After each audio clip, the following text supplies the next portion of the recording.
The first thing you're going to experience with the covert female narcissist, and I've had many years with these females, I've had a few now, is love bomb. Now I'm talking, you can be in the bedroom within 30 minutes.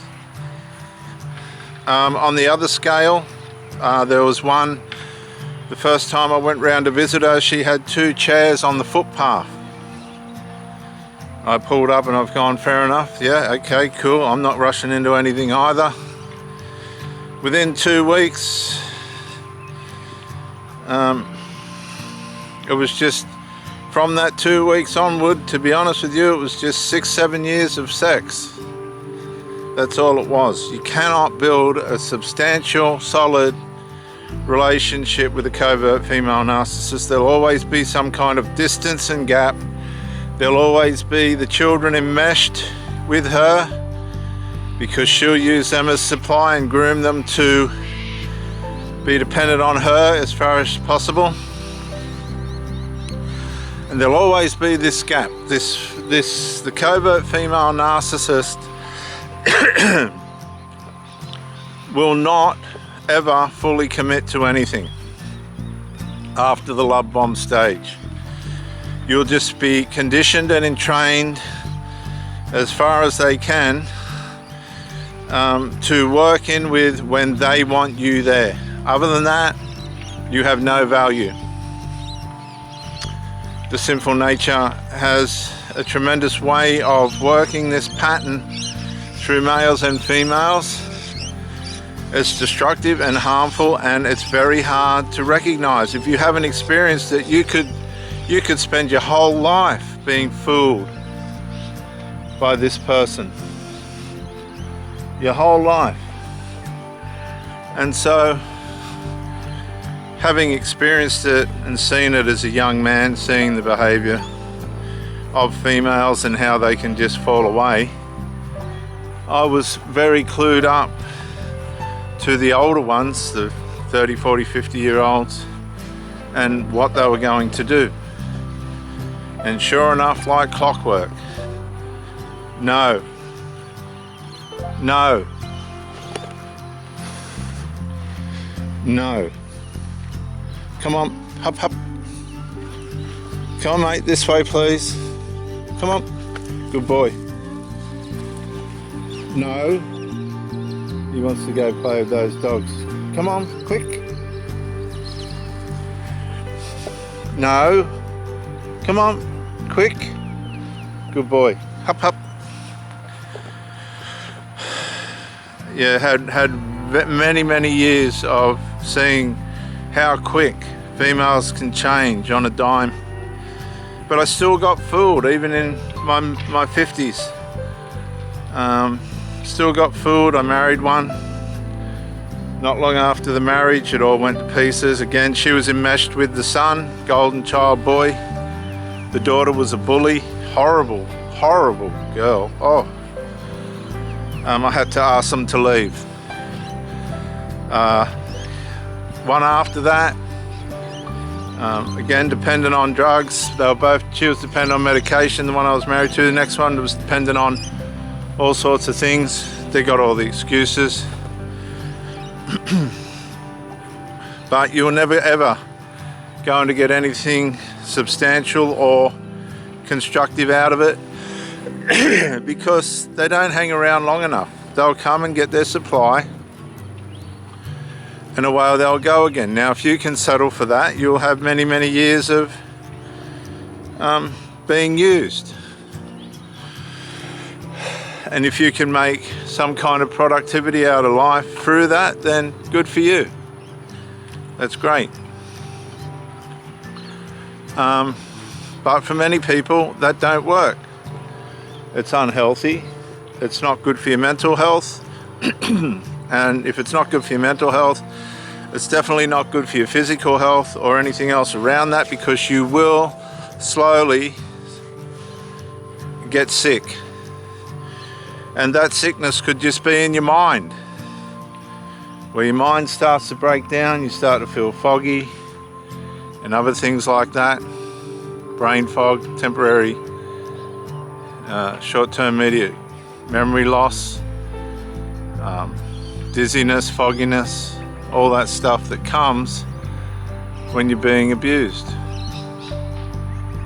And it's not,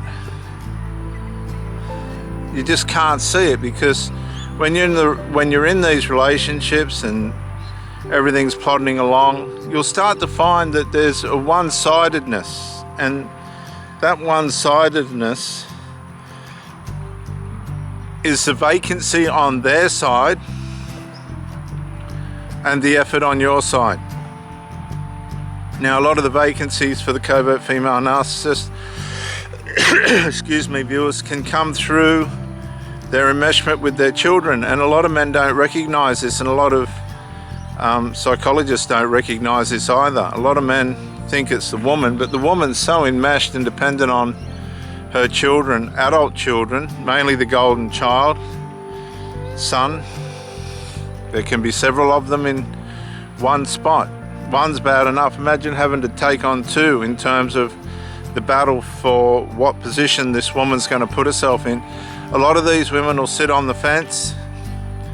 Their adult sons will cause trouble. They'll try and vandalize you, make you, incriminate you psychologically. They'll make up stories. They'll make up tales. The last one tried to make out that I was getting joy out of the thought that he was going to commit suicide. What he didn't realize is I couldn't have cared less. You don't want to see people get hurt, but you don't want to get involved in families that are set up dysfunctional psychology centers and medical centers and all these other home medicine remedies.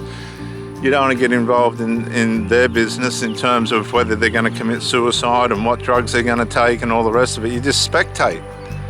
I just spectated. And I've never seen anything like it. High density. Hank, get here.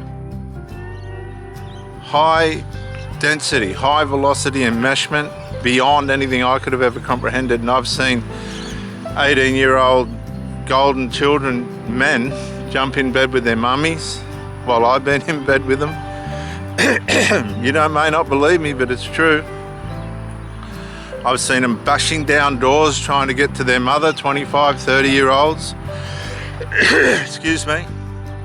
I've seen them demand food. I've had them barge into the bedrooms whilst being intimate with their mother. They had no right to be there or do that. I've had them say all sorts of vanities and profanities and silly things that you would never comprehend in their narcissistic injury from the mother sharing herself with somebody else, trying to make a life for herself. Or you think she's trying to make a life for herself, but you're usually only being used as supply, of which the adult children will accept at first, but then if you look like a prospect that's going to be hanging around, that's when the trouble starts. And it'll start off gentle and it will get vicious, very, very vicious. I've seen it over and over again. Very, very vicious. Hank, this way please, quick. Hey, come on, quick.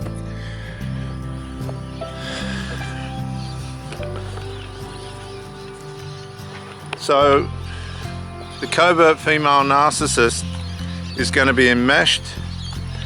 You will be triangulated. She will always have a pathway out. There'll always be a void and a dissatisfaction in your heart and mind where you're feeling something just isn't complete. Something just isn't right.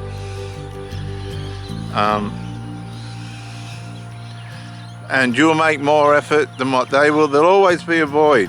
You'll offer your whole self and house up and everything, and you might not be allowed to go to their place because the children just don't want you there. They don't like you because you're taking supply off them.